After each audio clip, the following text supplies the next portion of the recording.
সুপ্রিয় দর্শক, স্বাগত জানাচ্ছি। বাংলাদেশ নদীমাতৃক দেশ। ভাটির দেশে ছোট বড় মিলিয়ে 1008টি নদ নদী রয়েছে। এসব নদীপথের দৈর্ঘ্য 22,000 কিলোমিটার। পদ্মা, মেঘনা, যমুনার মতো বড় বড় নদী উপনদী সমন্বয়ে বিশ্বের অন্যতম বৃহৎ নদী ব্যবস্থা গড়ে উঠেছে এই দেশে। আর এই নদীমালাই বাংলাদেশের গর্ব। বলা হয়ে থাকে এদেশের নদী যেন জীবন। আর তাই এই অঞ্চলের মানুষের সাথে নদী ওতপ্রোতভাবে মিলেমিশে রয়েছে। এই নদীগুলোর মধ্যে 54টি বাংলাদেশ ও ভারতের মধ্য দিয়ে প্রবাহিত। আন্তঃসীমান্ত এই নদীগুলোর মধ্যে তিস্তা একটি অন্যতম নদী। ভরা বর্ষায় এই নদীর জলে টইটুম্বুর থাকে। সেই জল আর স্রোত কখনো কখনো মানুষের সুখ শান্তি বসত ভিটা কেড়ে নেয়, আবার খরা মৌসুমে পানির অভাবে চাষ বন্ধ হয়ে যায়।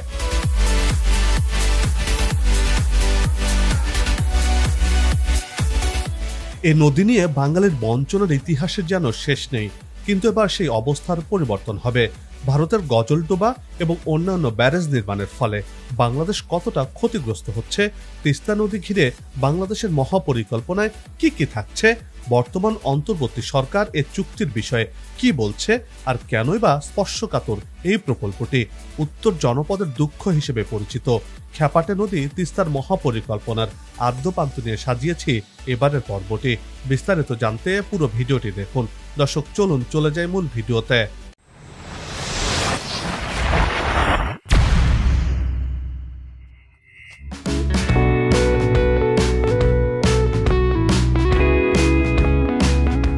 ভারতের সাথে বাংলাদেশের যে 54টি অভিন্ন নদী রয়েছে, তার 36টি উত্তরাঞ্চল দিয়ে এদেশে প্রবেশ করেছে। এই নদীগুলোর মধ্যে অন্যতম তিস্তা। প্রায় 240 বছরের পুরনো নদীটির উৎপত্তি ভারতের পার্বত্য অঙ্গরাজ্য সিকিমে। বাংলাদেশ ভারতের আন্তঃসীমান্ত নদীটি ভারতের সিকিম ও পশ্চিমবঙ্গের জলপাইগুড়ি বিভাগের প্রধান নদী। একে সিকিম ও উত্তরবঙ্গের জীবনরেখাও বলা হয়ে থাকে। এটি ভারতের সিকিম ও পশ্চিমবঙ্গ রাজ্য এবং বাংলাদেশের মধ্য দিয়ে প্রবাহিত, যা উত্তরাঞ্চলের জন্য অত্যন্ত গুরুত্বপূর্ণ নদী।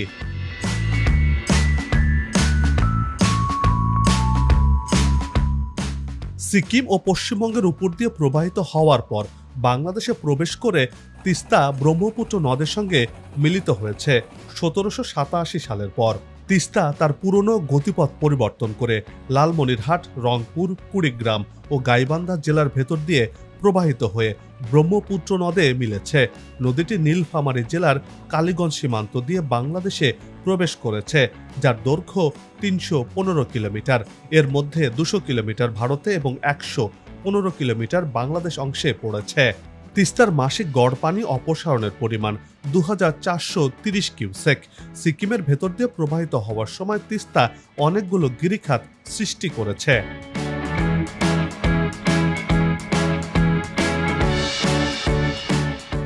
তিস্তার উৎপত্তিস্থলের পর থেকে এই নদীর প্রবাহ বাধাগ্রস্ত করতে একের পর এক প্রকল্প নিয়েছে ভারত।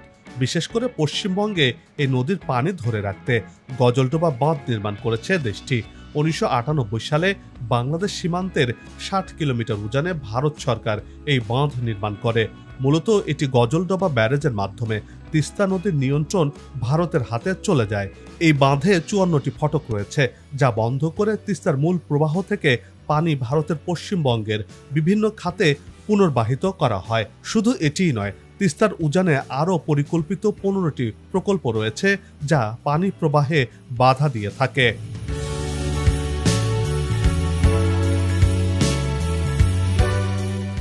এসব জেলার কয়েক লাখ মানুষের জীবন জীবিকা এই নদীর উপর নির্ভরশীল। এই নদীর ভারতীয় অংশে গজলডোবায় স্থাপিত বাঁধের কারণে নদীটির বাংলাদেশ অংশে বর্ষা মৌসুমে যেমন নদীর জলে ভাসিয়ে দেয়, তেমনি শুষ্ক মৌসুমে খরায় ভোগায় এই অঞ্চলের জনপদকে। গেল 2014 সাল থেকে ভারত একতরফা তিস্তার পানি প্রত্যাহার করছে, ফলে শুষ্ক মৌসুমে নদীটি একেবারেই শুকিয়ে যায়।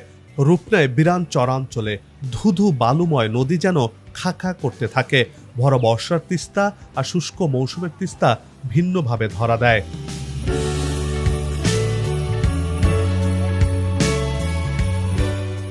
এতে করে তিস্তা নদীর ওপর বাংলাদেশ ন্যায্য অধিকার থেকে বঞ্চিত। বাংলাদেশের উজানে একের পর এক বাঁধ দিয়ে ভারত তিস্তার পানি সরিয়ে নেয়া আর বর্ষা মৌসুমে বাঁধ খুলে দিয়ে বাংলাদেশকে অকাল বন্যায় ভাসানো যেন রীতি হয়ে গেছে।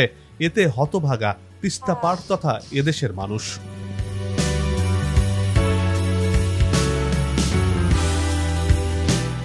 আগে নদীটি জলপাইগুড়ির দক্ষিণে 3টি ধারায় প্রবাহিত হতো। পূর্বে করতোয়া, পশ্চিমে পুনর্ভবা ও মধ্যে আত্রাই। এই 3টি ধারার ত্রিস্রোতা বা 3 প্রবাহ থেকেই তিস্তা নামকরণ করা হয়েছে। আর এই তিস্তা নদীর সঙ্গে উত্তরের 25টি নদীর প্রবাহ রয়েছে।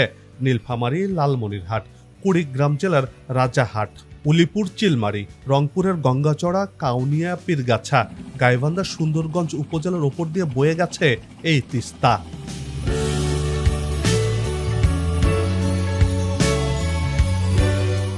পানি না থাকার কারণে কৃষিভিত্তিক উত্তরাঞ্চলের কৃষিকাজ ব্যাপকভাবে ব্যাহত হচ্ছে। পানি সংকটে শুষ্ক মৌসুমে কৃষি জমিতে সেচ দিতে বিপাকে পড়েন উত্তরাঞ্চলের 16 জেলার কৃষক। পানির অভাবে ফসলের ক্ষেত ফেটে চৌচির হয়ে যায়, আর যে অংশে একটু পানি থাকে সেখানটি খালের মতোই দেখায়। এই নদীতে মাঝে মধ্যে মৎস্যজীবীদেরকে জীবিকার সন্ধান করতেও দেখা যায় শুষ্ক মৌসুমে, যদিও খুব একটা মাছের দেখা মেলে না সেই সময়ে।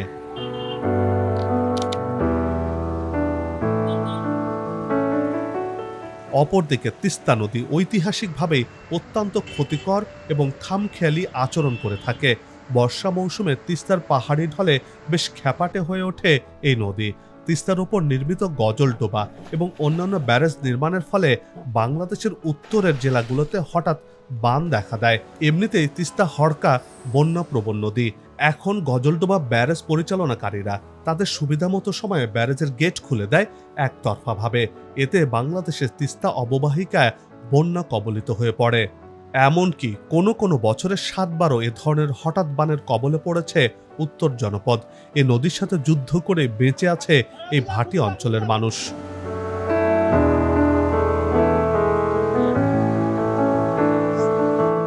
ভারত ও বাংলাদেশের অমীমাংসিত বিষয়গুলোর মধ্যে অন্যতম তিস্তা নদীর পানি বন্টন চুক্তি। 1983 সালে প্রতিবেশী দেশ দুটি সিদ্ধান্ত নিয়েছিল তিস্তার পানির 39% ভারত এবং 36% বাংলাদেশ পাবে। 2011 সালে ভারত বাংলাদেশকে 37.5% পানি দিতে সম্মত হয়। এই বিষয়ে চুক্তির চূড়ান্ত সিদ্ধান্ত নেওয়ার পরও শেষ মুহূর্তে চুক্তি হয়নি। অর্ধশত বছরেরও বেশি সময় ধরে ভারতের সঙ্গে তিস্তা নদীর পানি বন্টন নিয়ে একটি চুক্তিতে পৌঁছানোর চেষ্টা করেও নানা কারণে এর পথ খুঁজে পায়নি বাংলাদেশ। বারবার তাগাদা দিলেও সাড়া দেয়নি ভারত।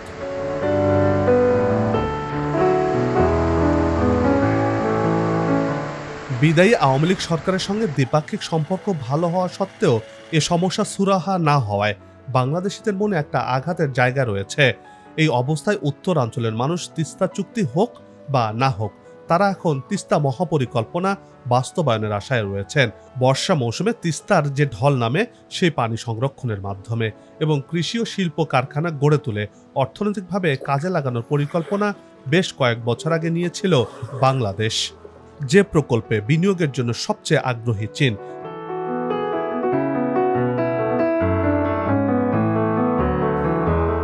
কিন্তু বিগত সরকার ভারত ও চীনের সঙ্গে ভারসাম্যপূর্ণ সম্পর্ক রাখতে গিয়ে কিংবা ভারতের দিকে ঝুঁকে পড়ায় এ প্রকল্প এগোয়নি খুব একটা। অথচ উত্তরবঙ্গের প্রতিটি মানুষ চান এ প্রকল্প বাস্তবায়ন হোক, দুর্ভোগ লাঘব হোক এই অঞ্চলের। 2016 সালে চীনের প্রেসিডেন্ট শি জিনপিং ঢাকা সফরের সময় এ পরিকল্পনার কথা শোনা যায়। পরে চীন ও বাংলাদেশের আলোচনার মাধ্যমে পাওয়ার চায়না প্রায় $1 বিলিয়ন বাজেটের তিস্তা নদী সামগ্রিক ব্যবস্থাপনা ও পুনরুদ্ধার প্রকল্প প্রণয়ন করে। কি সেই মহাপরিকল্পনা, কি আছে সেখানে? দর্শক, চট জলদি সেই তথ্যগুলো জেনে আসি চলুন।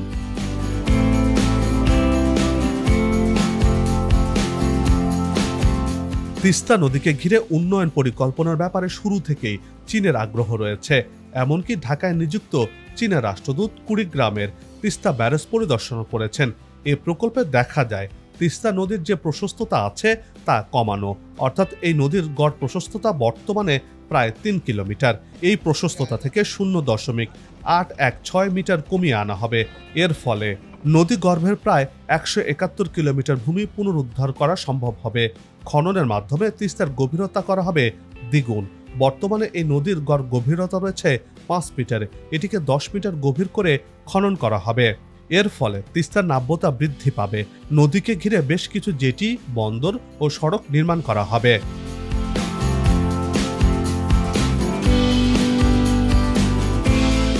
চীনের প্রস্তাবিত এই তিস্তা মহাপরিকল্পনা প্রকল্পটি বাস্তবায়ন হলে বদলে যাবে উত্তরাঞ্চলের 5 জেলার মানুষের ভাগ্যের চাকা। প্রকল্পটি বাস্তবায়ন হলে ভারত থেকে আর অতিরিক্ত পানি বাংলাদেশের জন্য প্রয়োজন পড়বে না। অন্যদিকে বন্যার পানিতে প্লাবিত হয়ে ভাসবে না গ্রামগঞ্জের জনপদ। সারা বছর নৌ চলাচলের মতো পানি সংরক্ষণের ব্যবস্থা রাখা যাবে এই নদীতে।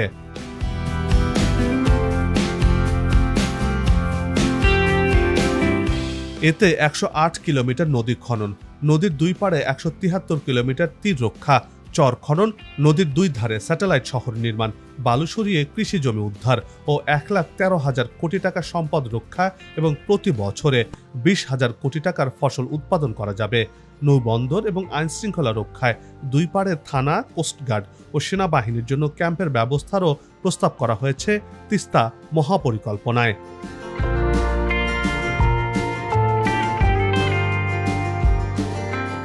পূর্ব চীনের জিয়াংসু প্রদেশের সুকিয়ান সিটির আদলে তিস্তার দুপাড়ে পরিকল্পিত স্যাটেলাইট শহর, নদী খনন ও শাসন, ভাঙন প্রতিরোধ ব্যবস্থা, আধুনিক কৃষি সেচ ব্যবস্থা, মাছ চাষ প্রকল্প, পর্যটন কেন্দ্র স্থাপন করা হবে।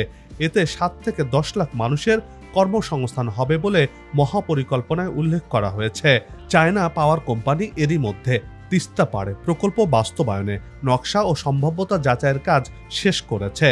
তিস্তা নদী পাড়ের জেলাগুলো নীলফামারী, লালমনিরহাট, কুড়িগ্রাম, রংপুর ও গাইবান্ধায় চায়নার 3টি প্রতিনিধি দল কাজও করেছে।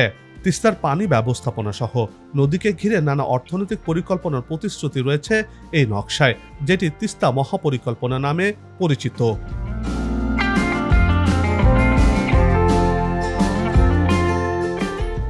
বিশ্লেষকরা বলছেন, ভারতের অনীহা কিংবা অসহযোগিতার কারণে দশকের পর দশক ধরে ঝুলে রয়েছে তিস্তার পানি চুক্তি, যার কারণে তিস্তার সেচ প্রকল্পটিও আলোর মুখ দেখতে পায়নি, অকেজো হয়ে পড়ার উপক্রম হয়েছে প্রায়। এমন বাস্তবতায় তিস্তা মহাপরিকল্পনা বাস্তবায়নের বিকল্প নেই। বেশ কয়েক বছর আগেই এই প্রকল্প নিয়ে কাজ শুরু হলেও চীনের অর্থায়ন প্রশ্নে ভারতের আপত্তির কারণে সেই উদ্যোগও থমকে রয়েছে।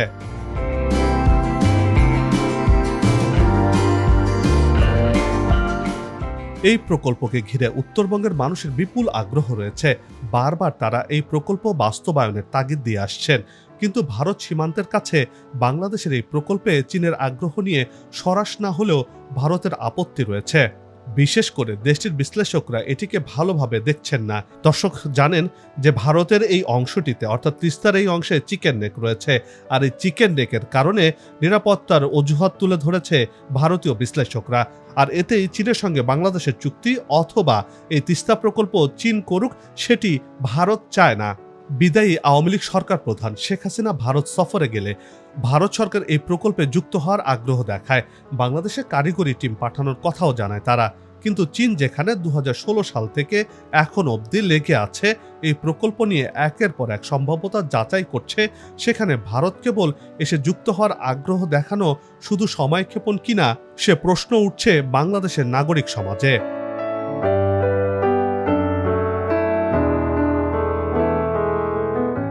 ভারতের সঙ্গে তিস্তা চুক্তি এগিয়ে নেওয়ার বিষয়ে অন্তর্বর্তী সরকার কাজ করবে বলে জানিয়েছেন পানি সম্পদ উপদেষ্টা সৈয়দা রিজওয়ানা হাসান।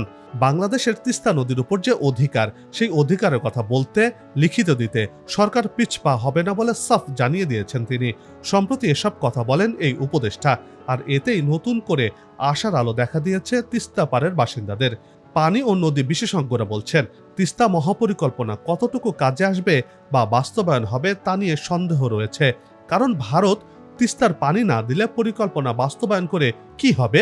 আগে দরকার তিস্তার পানি, আর যে অবকাঠামো নির্মাণের কথা বলা হচ্ছে তা বর্ষা মৌসুমে টিকে থাকবে কিনা তা নিয়ে সন্দেহ রয়েছে। কারণ তখন নদী গভীর হলেও প্রশস্ততা কমে যাবে। 3 কিলোমিটার প্রস্থ নদীকে অনেক ছোট করা হবে বলেও মনে করছেন তারা। তাই ভারতের সাথে আলোচনার মাধ্যমে সমস্যা সমাধানের উপর জোর দিয়েছেন বিশেষজ্ঞরা।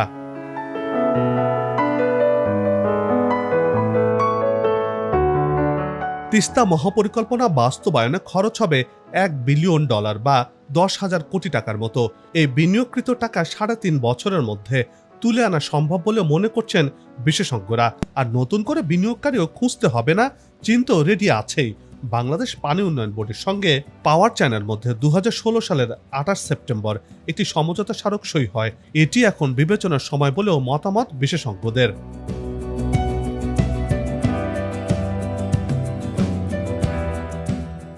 বাংলাদেশ সবার সঙ্গে বন্ধুত্বপূর্ণ সম্পর্ক রেখে এগিয়ে যেতে চায়।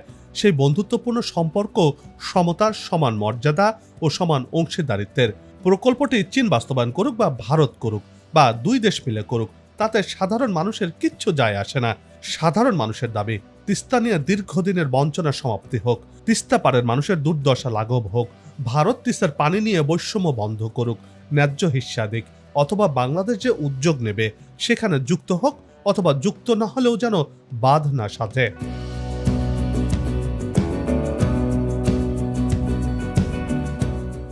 বর্তমান অন্তর্বর্তী সরকার নতুন বাংলাদেশ বিনির্মাণের লক্ষ্য নিয়ে ক্ষমতায় বসেছে। দুর্দশা আর ভোগান্তি লাঘব করে অর্থনৈতিক মুক্তির জন্য এ সরকার তিস্তা মহাপরিকল্পনা দ্রুত বাস্তবায়নের উদ্যোগ নেবে, সেই আশায় বুক বেঁধেছেন উত্তর জনপদের মানুষ।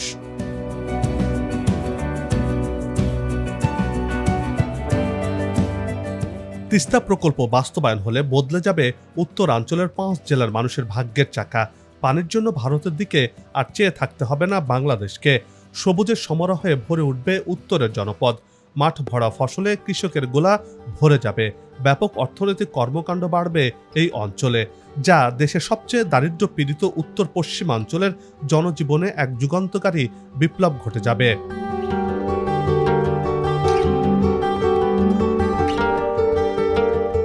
সবাই মিলে গাছ লাগাই, দেশের পরিবেশকে বাঁচাই, আসুক নতুন দিন, লাগুক খাওয়া উন্নয়নের পালে। এমন প্রত্যাশা রেখেই পর্ব থেকে বিদায় নিচ্ছি। তবে যাবার আগে সেই একই অনুরোধ, যেখানে সেখানে ময়লা আবর্জনা ফেলবেন না, পরিবেশের ক্ষতি করবেন না, অযথা হর্ন বাজাবেন না। আপনার দেশের সৌন্দর্য রক্ষায় পোস্টার লাগানো থেকে বিরত থাকুন। যদি চ্যানেলটিতে নতুন হয়ে থাকেন, ভিডিওটি ভালো লাগে, তাহলে চ্যানেলটি সাবস্ক্রাইব করে ভালোবাসায় আবদ্ধ করবেন। ভালো লাগা না লাগার বিষয়টি কমেন্টে লিখে জানাবেন। কি ধরনের ভিডিও দেখতে চান তাও জানানোর অনুরোধ রইল। আগামীতে আবারও দেখা হবে নতুন কোনো জায়গা, তথ্য, ইতিহাস আর উন্নয়ন চিত্র নিয়ে। নিজে ভালো থাকুন, দেশকে ভালো রাখুন, আমাদের সাথেই থাকুন, দেখতে থাকুন দেশের এগিয়ে যাওয়ার চিত্র। ধন্যবাদ।